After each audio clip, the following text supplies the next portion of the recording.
O mercado tem um dia de quedas com a aproximação do tarifaço do presidente Donald Trump. Aqui no Brasil, a Petrobras anunciou a redução do litro do diesel nas distribuidoras. E, por outro lado, os remédios ficam mais caros, estados aumentam o ICMS para a compra de importados online, como a gente falou agora há pouco. O nosso convidado agora é o economista Alex André, mais uma vez participando do Jornal Jovem Pan. Tudo bem, Alex? Bem-vindo, como sempre. Boa noite, obrigado. Boa noite, Thiago. Sempre um prazer estar com vocês aqui. Prazer é nosso. Primeiro, falando sobre a questão do tarifaço de Donald Trump, né? Mais uma etapa e há muita, obviamente, instabilidade. Até que ponto o mercado fica um pouco perdido com esse vai e não vai das tarifas? Não se sabe como é que será essa dimensão dessa nova etapa das tarifas americanas.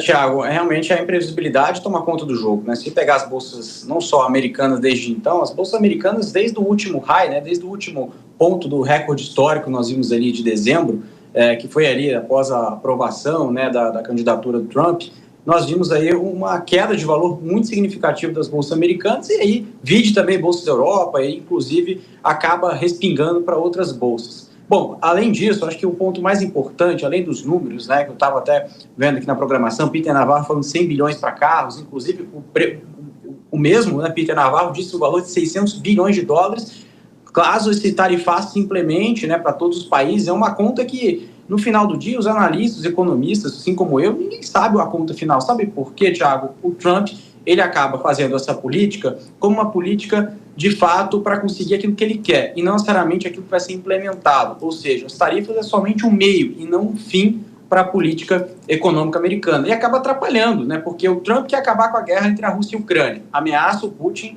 a ter novas tarifas. Ao mesmo tempo, ele diz que acredita no Putin em terminar essa guerra. Por outro lado, países, né, assim como o Brasil, que tem aí taxas, uma taxação também, inclusive, com importados, né, acaba também sofrendo com essa possível tarifa. Como não está nada claro, Thiago, o mercado acaba fazendo o quê?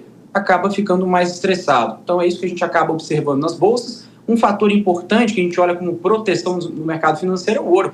O ouro, inclusive, bateu recorde histórico. Todo mundo acaba saindo de ativos de risco, acaba entrando em ativos mais conservadores. O ouro é o principal deles. Não só hoje, ao longo das últimas crises que nós vimos, sempre os investidores acabam correndo para o ouro e o ouro acaba batendo recorde histórico, é o principal catalisador que nós vimos de preço até o momento, Thiago. Olha, Alex, olhando para o nosso mercado interno aqui, falando, claro, ainda os efeitos da inflação, na nossa abertura a gente falou, primeiro nós temos esse anúncio da redução de 0,17 centavos no litro do diesel nas distribuidoras, ou seja, não necessariamente esses 0,17 chegam esse valor vai chegar ao consumidor. E também em relação aos remédios, 5% mais caros a partir já dessa segunda-feira, ou seja, uma coisa compensa a outra. Isso não alivia nada a inflação. A questão do diesel pode não aliviar, porque do outro lado, na outra ponta, tem a alta dos remédios. Como é que o consumidor fica nessa situação, custo de vida e na ponta, claro, pensando lá na frente em juros, Banco Central e aquela receita, aquele receituário que a gente já conhece? Exatamente, ótima pergunta, Thiago. Eu acho que quando a gente olha aqui em relação às distribuidoras, né, tem um dado que a gente olha sobre defasagem. O que significa isso, Thiago? É o dado que basicamente olha o preço do mercado internacional vis-à-vis do que está sendo praticado aqui. E sempre a Petrobras ela tenta equalizar esse preço, para não ficar nem muito para cima, nem muito para baixo. E a Magna disse hoje, inclusive em evento, colocando que a cada 15 dias ela vai olhar essa disparidade entre preços praticados lá fora e aqui, que não é só contando com câmbio, mas também com o preço derivado do petróleo, com o mercado internacional, ela acaba reajustando para cima e para baixo. Lembrando que em fevereiro, Thiago, a Petrobras revisou para cima, mais de 6% o preço do diesel. Então agora, revisando para mais de 4% para baixo, equaliza um pouco essa alta que nós vimos desde então. Claro que no bolso do consumidor, como você disse muito bem, nós não veremos essa queda de uma forma expressiva de uma vez só, né? Lembrando que isso sim vai ter um impacto no bolso do consumidor mais barato, mas ao mesmo tempo é um impacto que nós vimos, como eu disse, no mês de fevereiro, um impacto maior, então vai ser ali, como digo, né, um impacto compensatório de uma alta que foi feita no mês de fevereiro.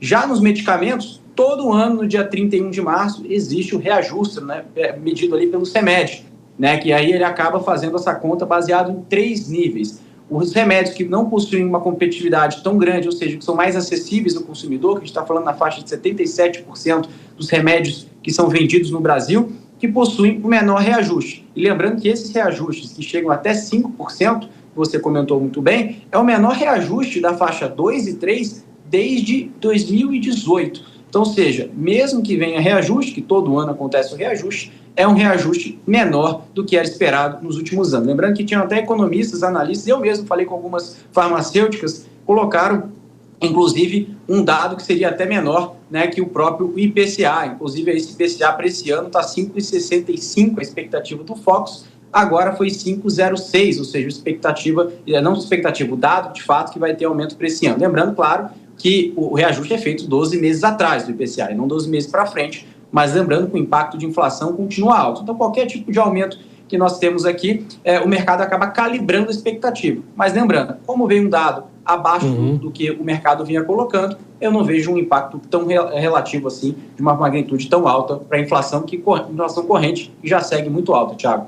Alex André, economista, mais uma vez te agradeço pela gentileza, pela participação. Boa semana para você. A gente volta a se falar. Um abraço, Alex.